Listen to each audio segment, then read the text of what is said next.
Kolkata the city of Joy या फिर the city of भय।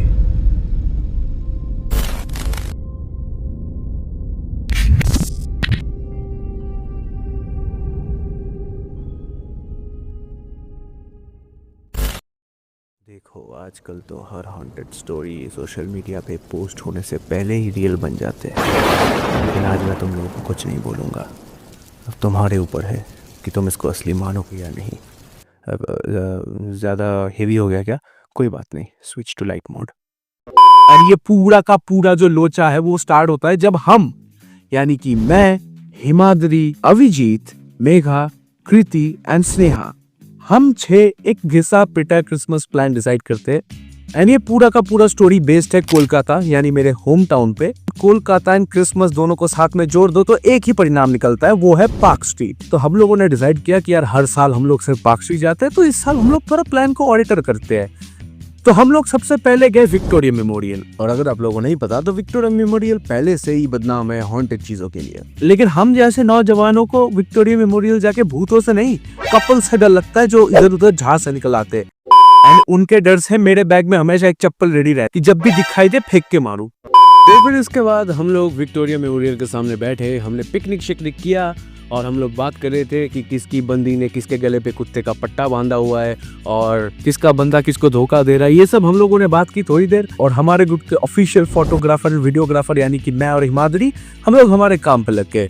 हिमाद्री फोटोज खींचने लगा और मैं वीडियो करने लगा, यानी कि व्लॉग। तो यार हम लोग विक्टोरिया मेमोरियल में थे, थोड़ी देर घूमे फिरे और फिर 7 बजे के अराउंड हम लोग चले गए पार्क स्ट्रीट। एंड कोलकाता में पार्क स्ट्रीट ड्यूरिंग क्रिसमस, जो कोलकाता में रहते हैं उनको ऑलरेडी पता है। जिनको नहीं पता उनको बता दूं कि Park Street during Christmas is like a treat to your eyes. चारों तरफ लाइटिंग, लोगों का भीड़ और पूरे हवा में पाम केक की खुशबू, सेंट पॉल कैथेड्रल्स में जो कैरोल्स होते रहते हैं वो, क्रिसमस थीम के गाने, कबाब के दुकान पे लाइन, और सब एकदम बच्चे से लेके 5 साल के बच्चे से लेके 55 साल के बूढ़े तक सब लोग सैंटा टोपी पहन के घूम रहे हैं। कोई फैमिली टाइम एंजॉय कर रहा है, कोई फ्रेंड्स टाइम एंजॉय कर रहा है। हम लोग अपने धुन में थे, हम लोग घूमे, हमने एस्थेटिक 14 वाले फोटो भी खींचे। हिमाद्री तो अपने फोटोग्राफी में लगा हुआ था, मैं अपने व्लॉगिंग पे लगा हुआ था। और लड़कियों के अलग चोचले होते हैं, उनको अलग से फोटो खिंचवाना होता है और उनका फोटोग्राफर हमको बनना होता है। तो ये सब हम लोग कर रहे थे। ये सब करने के बाद हम रात को गए आर्सेलन और वहाँ पे जाके हमने खाया बिरयानी। प्योर बंगाली भाई, प्योर बंगाली, क्रिसमस को बिरयानी छड़ी ना। तो बिरयानी खाने के बाद हम लोगों ने डिसाइड किया कि यार आज हम लोग घर तो नहीं जाने वाले।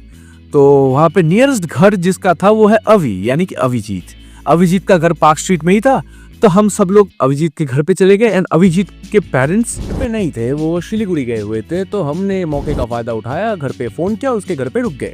हमने जोमेटो से खाना ऑर्डर किया, हम खाना खा रहे हैं। एंड जो हमेशा हम लोग करते हैं, यानी कि हम लोग ऊनो खेलने बैठ गए। और तभी मैंने अपने लाइफ को क्वेश्चन किया कि यार हम लोग ये क्या कर रहे हैं। किसी का बर्थडे है, ऊनो खेलो। किसी के भाई का बर्थडे है, ऊनो खेलो। किसी का ब्रेकअप हो गया, ऊनो खेलो। हमारी पूरी जवानी ऊनो खेलने में निकल जाएगा क्या? तब हमारे अंदर का बनी जाग गया था। हम उड़ना चाहते थे, दौड़ना चाहते थे, गिरना चाहते थे, पर रुकना नहीं चाहते थे। तभी अभिजीत का आइडिया आया कि उसके परदादे का बालीगंज में एक बहुत पुराना घर है। तो हमने सोचा क्यों ना हम वहां पे जाके थोड़ा सा अपने बहादुरी का प्रदर्शन करें, थोड़ा सा फोटोज खींचे, स्टेटस में दे, स्टोरीज में दे। तक हम लोग को लगा यार क्या ही प्लान है। हम सब एग्री कर गए। फिर पता नहीं अभिजीत ने कहां से एक ड्रॉयर में से एक संदूक निकाला, संदूक के अंदर से एक पुरानी चाबी निकाली और फिर हम लोगों ने हमारे बैग्स में chips, cold drinks, instant coffee, गर्म पानी वाला फ्लास्क, ये सब कुछ भर के हम सब लोग निकल पड़े। तब तकरीबन आई गेस कुछ 12 बज रहे थे और हम लोग उबर बुक करने की कोशिश कर रहे थे। लेकिन उबर तो बुक होने से रहा क्योंकि ऑलरेडी 25th का नाइट था, पार्क स्ट्रीट था एंड हमको बालीगंज जाना था। उबर बहुत बिजी था। और तभी हमारे सामने आया एक येलो टैक्सी।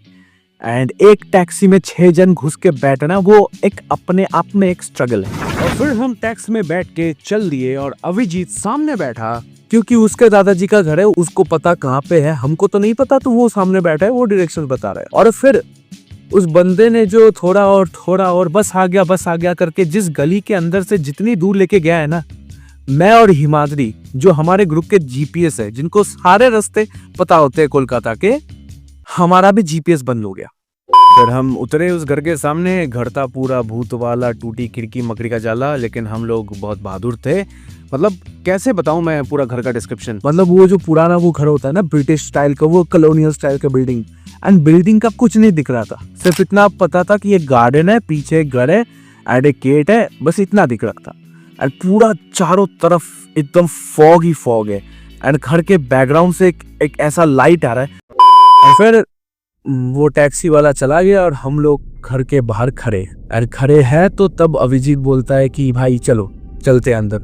एंड फिर ना हमें और हिमाद्री हमने बोला कि यार पागल है, दिख रहा है ये घर कब से बंद है पता नहीं। तब अभिजीत बोलता है मुझे पता है कब से बंद है, आजादी के बाद से।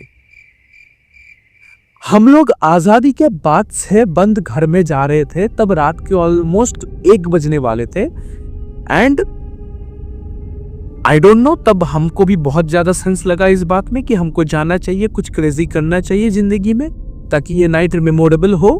यही बातें तो बाद में याद आएंगी। ये सब सोच के हम लोग निकल पड़े घर के अंदर। हम लोगों ने सोचा कि यार नहीं, हम उड़ना चाहते हैं, दौड़ना चाहते हैं, गिरना चाहते हैं, सिर्फ रुकना नहीं चाहते। तो इसलिए हम रुके नहीं और हम लोगों ने दरवाजा खोल दिया।